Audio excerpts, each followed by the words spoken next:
I'm Joe Condon. Welcome to our program. This week we are with us, and we're honored to have with us Mr. Bruce Hallenbeck, who is an award-winning author. Put your glasses on, Joe. He's an award-winning author.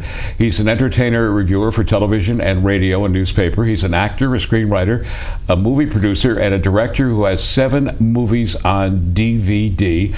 And he has now written a new book called Hammer Fantasy Sci-Fi, published by Hemlock.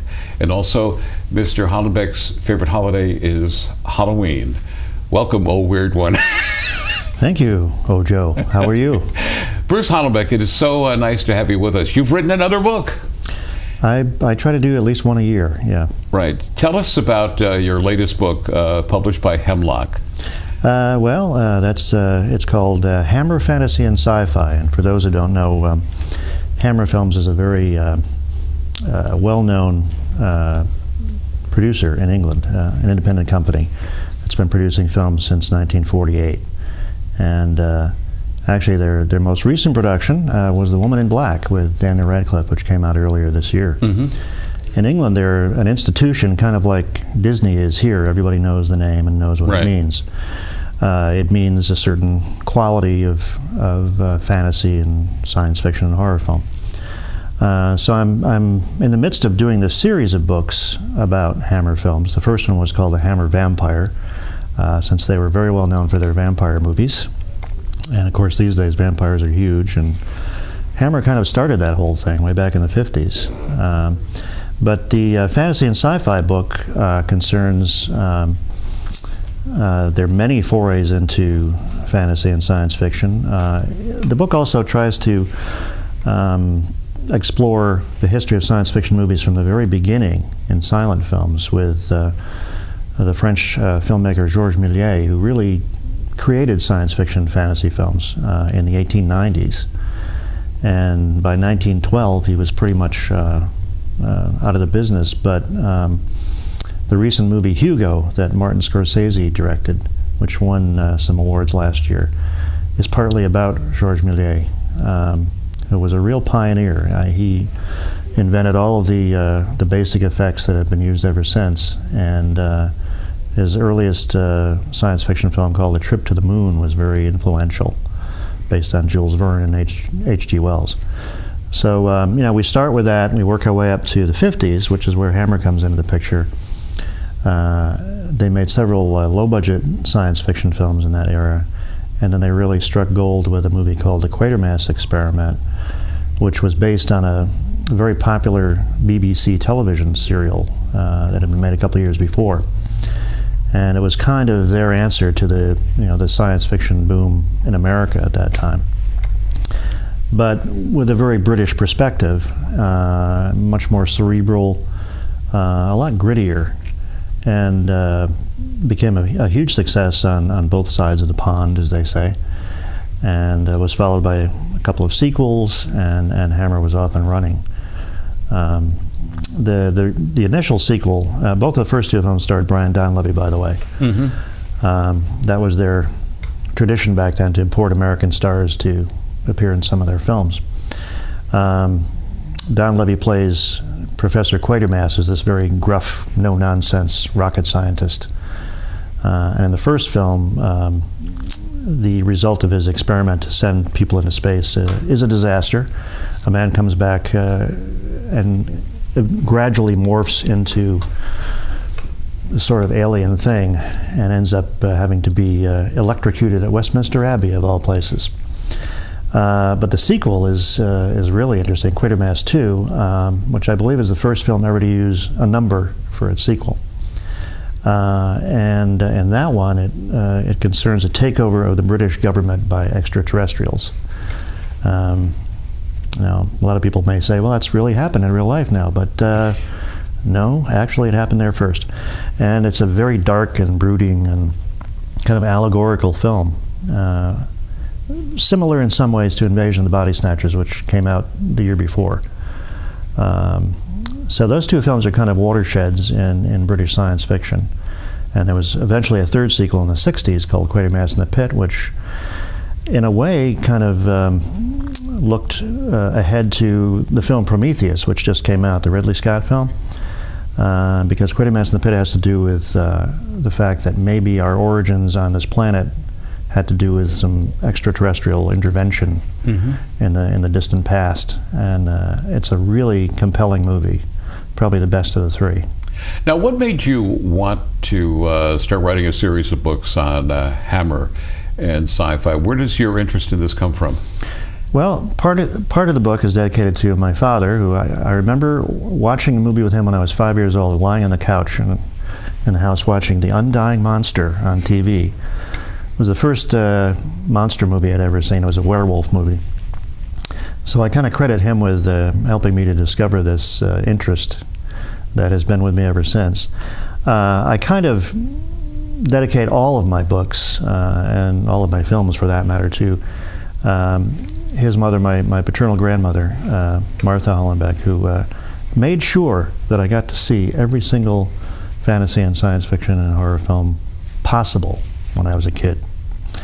Yeah, I guess grandmothers spoil kids, but she did it in a good way, and inspired my creativity. So I kind of dedicate everything to her. But I've just always been fascinated by these things, and I guess I was a little ahead of my time, because now it seems like it's really gone mainstream. All this stuff, from vampires to science fiction, everything is out in the open now. But when I was a kid growing up, I had a few friends that were into that stuff. Not a whole lot, but I was kind of quiet about my interest up until I kind of graduated from high school and started writing, and then I started writing film criticism, and found that the films I most enjoy are films like these.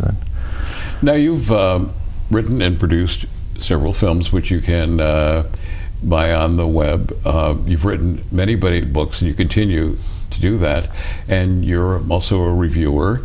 How do you find time to continue writing these books with all that Bruce Hallenbeck has going on in his life? Well, it's not easy, but basically you have to set aside a certain amount of time for each project, and I basically do my book writing in the mornings. On the weekends, I'm a morning kind of person, so that's when I'm most creative, I think. Although this past weekend I actually ended up working on a film with my friend Joe Bagnardi, who's a filmmaker also. I ended up doing that on Saturday morning because he wanted to come down and film in the woods behind our house. So I'm always dabbling in these other things, but right now my focus is on writing books, because I found that for me, writing books is less stressful and more lucrative than making movies. Okay. At least on the level that I was making movies. Because when I was writing and directing and sometimes acting in some of these films, it can put quite a strain on you. It's more like a young man's game, and I think I'm getting a little long in the tooth for some of that. I found that out when my wife and I were extras in Steven Spielberg's War of the Worlds that was filmed around here a few years ago. And I don't know if you've seen the movie, but there's a scene that was filmed in Athens. I remember that, yeah. And there's a ferry boat, and everybody's running to the ferry boat. We had to run to the ferry boat I don't know how many times. I mean, we did it all night long. And we were actually, laid up for the next 2 or 3 days. We could hardly move. And I'm thinking, okay, we can't really do this anymore. When you get to a certain age, you have to kind of slow down. And for me, writing books is much more relaxing and genteel, I guess is the word. Now, where can people buy your books? On Amazon and in local bookstores? Oh, yeah. Actually, the first book that I wrote by myself, because I've co-written a couple of books, was a book called Comedy Horror Films. That came out in 2009. And that was published by McFarland, which is kind of a scholarly publisher you'll find in a lot of libraries. But it also got into a lot of bookstores. And certainly if your local bookstore doesn't have these, they can order them. You can find all of them on Amazon. And Amazon's been great. I've just recently started writing ebooks, which I was a little hesitant to do because I like real books. I like real paper. But I read an article in USA Today a few months back about how the ebook field is really booming. So I decided to adapt one of my screenplays into a novella, which is called Buck Fever. and that's my ebook. It's also a screenplay that I have up on Amazon. They have something called Amazon Studios, in which they have, I think it's 20th Century Fox involved, and they look at it, and if they like the script, they option it, and maybe it'll get made into a film. Now, I've just started all this stuff, so I haven't really seen the results of it yet, but it was really fun to do. It was something new and different, and I really enjoyed the process of it. Well, I was at your recent book signing for Hammer Sci-Fi, and I was fascinated to see that you have obviously a cult following that you've developed for your books, and a lot of people were right in line when they opened up the bookstore to have you autograph the book. That has to make you feel good. Oh yeah, it certainly does. And I've been fortunate in that all these books have gotten very good reviews, pretty much across the board. And for me, I mean, I guess the real joy came last year when I won Writer of the Year or Author of the Year award. Something called a rondo, which is kind of in the world of fantasy and science fiction horror films, is very well known. It's a bust that you of a character actor named Rondo Hatton. He was in a lot of 40s films. He was in some of the Sherlock Holmes films. He was like a henchman usually. Right. Anyway, the award was given out in Kentucky, of all places. I wasn't able to make the trip, but I did a video acceptance speech and all that. But to me, the great thing about winning this award was that it was given to me by, I guess you could say, my peers, or by fans. About 3,000 fans vote on these things, and that was really heartwarming to me because I've been doing this kind of work really for close to 40 years. I started when I was a teenager, writing about films and so on, and it was really nice to see that people appreciate it. I have this theory that if you're around long enough, people either will embrace your work or they'll tell you to go away. And I was very fortunate that they embraced my work. Why would you recommend Hammer Sci-Fi to readers? What do you think they'll get out of it? Well, I hope what they get out of it is kind of a perspective on science fiction, fantasy, and films in general. The whole first chapter is about the history of science fiction movies up to Hammer. And then the last chapter is about science fiction films since they did theirs. And of course, there are so many now that you can hardly keep track of them all. But what I try to do in the book is to put all this in perspective with the times that they were made. For example, the 50s is known as the science fiction boom era, when the main concerns were atomic radiation and communism. And you see that reflected in the films. Invasion of the Body Snatchers has been, some people say it's about communism, some people say it's about McCarthyism. Either way, it's a fascinating film.